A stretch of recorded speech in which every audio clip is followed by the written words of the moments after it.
എ.ആർ. റഹ്മാൻ തൻ്റെ ബോളിവുഡ് അവസരങ്ങൾ കുറഞ്ഞുവെന്നും അതിനു പിന്നിൽ മതപരമായ വിവേചനമോ മറ്റെന്തെങ്കിലും കാരണമോ ഉണ്ടോ എന്ന് സംശയം ഉന്നയിച്ചുകൊണ്ട് അടുത്തിടെ നടത്തിയ പ്രസ്താവന വലിയ ചർച്ചയായിരിക്കുകയാണ്.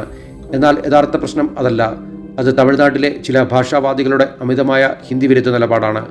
ഹിന്ദി തെരിയാതെ പോടാ എന്ന മട്ടിലുള്ള വെറുപ്പ് പരസ്യമായി പ്രകടിപ്പിക്കുന്നവരും അതിനെതിരെ ശബ്ദമുയർത്താത്തവരും സർവ്വസാധാരണമായ പശ്ചാത്തലത്തിൽ ഒരു തമിഴ് സംഗീത സംവിധായകനെ ബോളിവുഡ് വേണ്ടെന്ന് വെച്ചാൽ പെട്ടെന്ന് അതിനെ മതവും വർഗീയതയും കലർത്തി വ്യാഖ്യാനിക്കുന്നത് എത്രത്തോളം ന്യായമാണ്?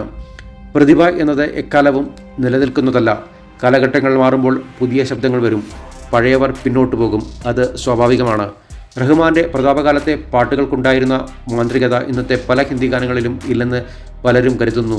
കൂടാതെ അദ്ദേഹത്തിൻ്റെ ഫീസ് ഇപ്പോഴത്തെ ബജറ്റുകൾക്ക് അനുയോജ്യമല്ലാത്തതും ഒരു കാരണമാകാം.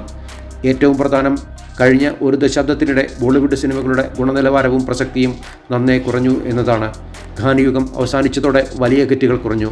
അതിനാൽ സംഗീത സംവിധായകർക്കുള്ള അവസരങ്ങളും സ്വാഭാവികമായി ചുരുങ്ങി. ഇതൊക്കെ മതരാഷ്ട്രീയ വിവാദങ്ങളല്ല, വ്യവസായത്തിൻ്റെ തന്നെ മാറ്റങ്ങളാണ്. പ്രതിഭയുള്ളവർക്ക് എപ്പോഴും വഴികൾ തുറക്കും. അത് ബോളിവുഡ് ആയാലും മറ്റെവിടെയായാലും.